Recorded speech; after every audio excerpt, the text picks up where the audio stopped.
Before the Nintendo Switch, before the Game Boy, even before Game & Watch came, Pocketeers. So what exactly are these pre-digital delights and how do they stand up in 2019? Let's find out.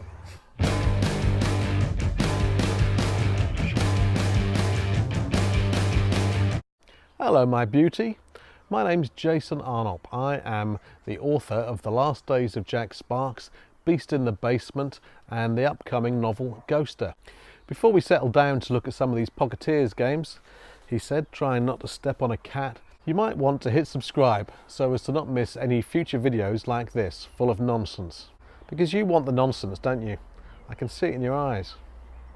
The Japanese toy company Tomy created these games in the early 1970s. They exported them to America under the name Tomy Pocket Games.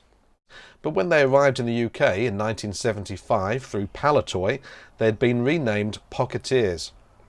As you can probably tell, these things are entirely mechanical and tend to involve tiny ball bearings. While the games are far from complex, they're often ingenious and really well designed. So let's take a look at a few Pocketeers, which I'm really glad to have retained since I was a kid. Sadly, I've removed most of these tabs from the tops of the boxes, but some of them, like this one, clearly, is still there. You'd pick them off the rack like a delighted child, because you were a delighted child. So let's take a look at this. This one is very simple indeed. Some of these Pocketeers involve clockwork mechanisms and timers and all kinds of crazy non-digital stuff. But this one is very simple indeed. You have two buttons, one flipper on the side here to send the ball flying up into the labyrinth, if you can call it that, and then a button on the side which makes the gobbler's mouth open. And so the object is to get the ball into the gobbler's mouth and not into that hole. It's all faintly suggestive. Right, that's obviously not the way to do it. Maybe I'm tilting it too high. See, that's another factor with these games. They're very physical. Depends how you hold the game.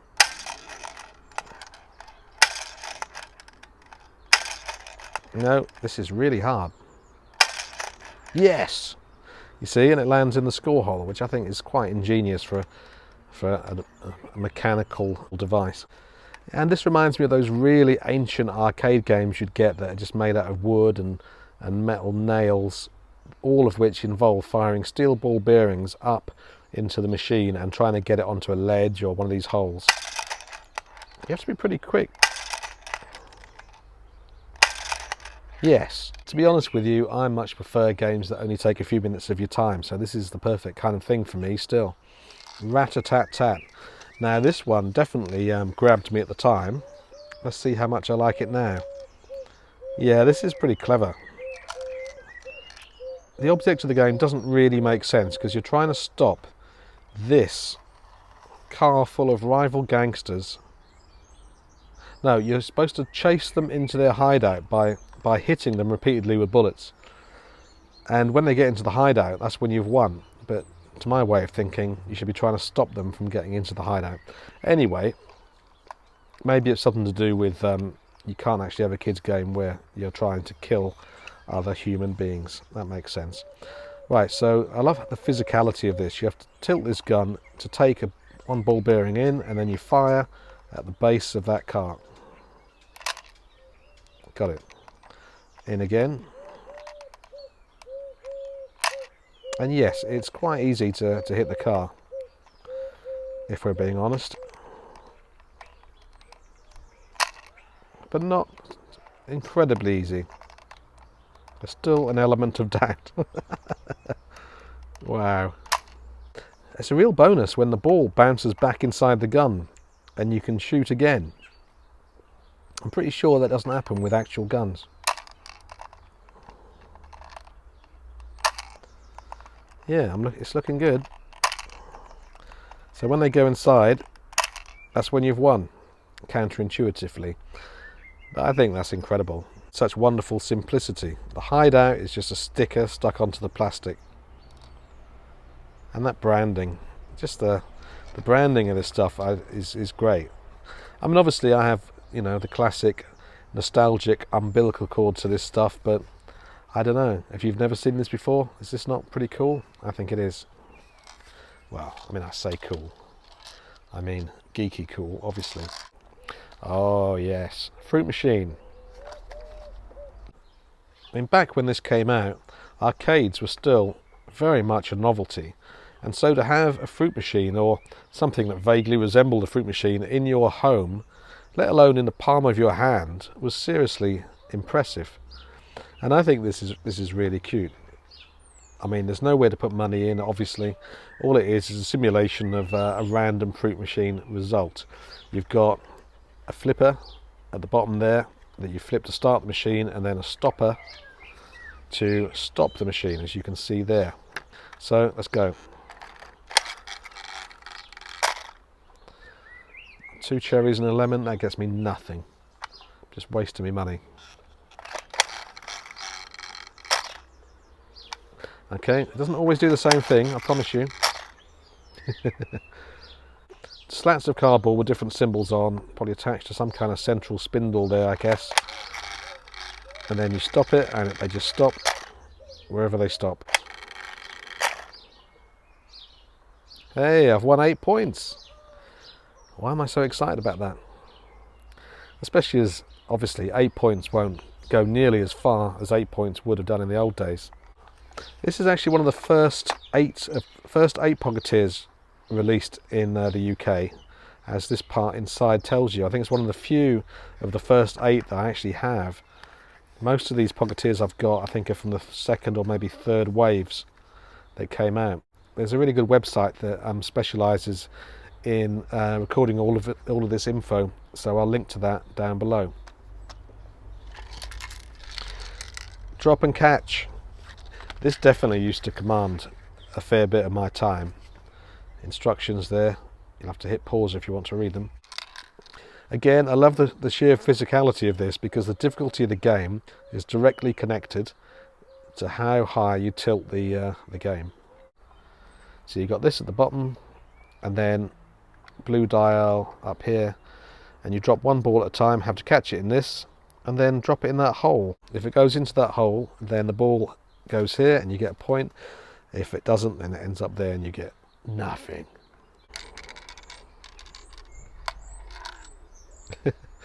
I'm finding it hard to imagine what a 16-year-old kid would think when watching this video. So if you are a 16-year-old kid and you're watching this video, tell me in comments, using polite language, what you make of these Pocketeers. Let's tilt it even more. Let's go crazy. Yeah, it gets quite difficult when you tilt it.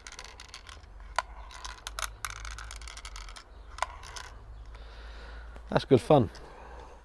Again, simple as all hell, but no less distracting for all that. I think this might have been the very first Pocketeer that I found. Yeah, time machine. And this is an interesting one, because this has a kind of clockwork timer device, which feels quite advanced for one of these Pocketeers. So what you do before you play the game is you turn that around.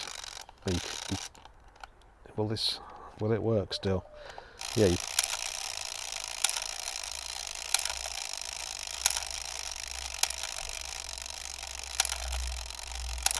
Oh, I see. So oh, okay. So they only become holes when the timer stops. Right. Okay. Funnily enough, I can remember really being bewitched by this when I was a kid, but now I look at it here, it doesn't seem quite so. It doesn't seem quite as exciting as some of the others. Let's just try it again. Maybe I'm missing something here.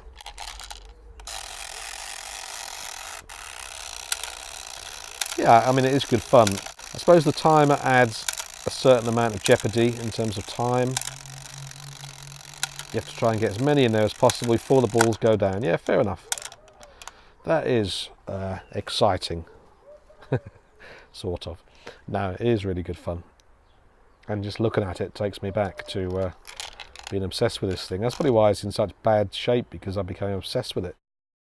Jason Arnopp's terrifying house of obsession was open for business even then, I tell you. Okay, now here is another. That's the instructions for you to look at by pausing. Lovely. This is, yeah, I think this is another timer based game. Yeah, I remember you take that dial down to 20. You have to take the ball from A to B, I'm saying. Okay, let's just see how it goes. You're just physically moving the box. So here we go.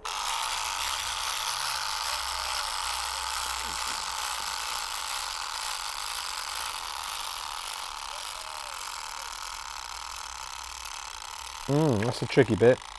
Okay, so when it gets to 0, the base of the maze rises, so you physically can't move the ball. That's pretty clever. See, that is addictive enough for me to want to have one more go, at least. Because you do have to be pretty fast. Definitely faster than this. Come on. Okay, I'm getting worse. Okay, 40. That's rather nice. I like that. Yeah, that has stood the test of time. Simple, but a delight. This actually is one of the most simple of all the Pocketeers. It's a pretty standard puzzle with the kind of format that is not really exclusive to Pocketeers, so it's not as impressive as the other entries in the range. But one thing that's really cool about it is that these aren't the only 2 puzzles involved. There's 2 more on the other side, so I like that. So it's 4 puzzles in one. That's a good selling point. And as you can see, they're just very simple. But actually, these are the kind of games that are just absolutely maddening, and I don't really have much patience for this kind of thing. Okay, I don't think that was ever really one of my favourites, but it's pretty cool. I mean, I do like mazes and stuff, but really difficult games where you have to try and get balls into the same cup like that, it's just very difficult. This last one I'm about to show you is probably the most complex of all the Pocketeers. Look at that. Now, if you don't remember these, you might well remember a board game from the 1980s that was advertised on TV, and I can't remember what it was called, but it was this kind of thing where there's just loads of stuff crammed in. I mean, it's a bit like Mousetrap, isn't it, really, the other board game? But I was thinking of a different board game whose name sadly escapes me. Right, so the ball starts there. Hopefully you can see that. And this is incredibly difficult, and it takes a hell of a lot of patience, which I probably don't have for the purposes of this video. Look at that. That is quite tricky. Yeah, you see, this is the kind of game that I love in theory, but in practice it's going to annoy the living Christ out of me. But just look at all the really cool little bits of this course. You have to pop from one to the other there, go through that tunnel, down a bridge, and this is a really nice little junction that you can control. Once you get the ball in there, you can move that there. It doesn't look like it entirely is going to line up anymore. Still, you get the idea. I mean, look at the engineering. Look at the engineering that's involved to create something like that. To me, that's almost as impressive as, well, I was going to say an iPhone, but probably not quite as impressive. But you know what I mean, in terms of the density of stuff that they've put in there. That's good fun. Pocketeers, made in 1978, and yet most of them really do still have the magic. Do you still have any Pocketeers sitting up in your loft, or indeed sitting on your shelves? If so, what did you think of them at the time when you were a kid, and what do you think of them now? Which are your favourites? Tell me down in comments below. I'd also like to hear from anyone who's new to Pocketeers. What do you make of these things? Are they just ancient or inspired? If you've enjoyed this video, then please consider liking, sharing and subscribing. Thank you so much for watching.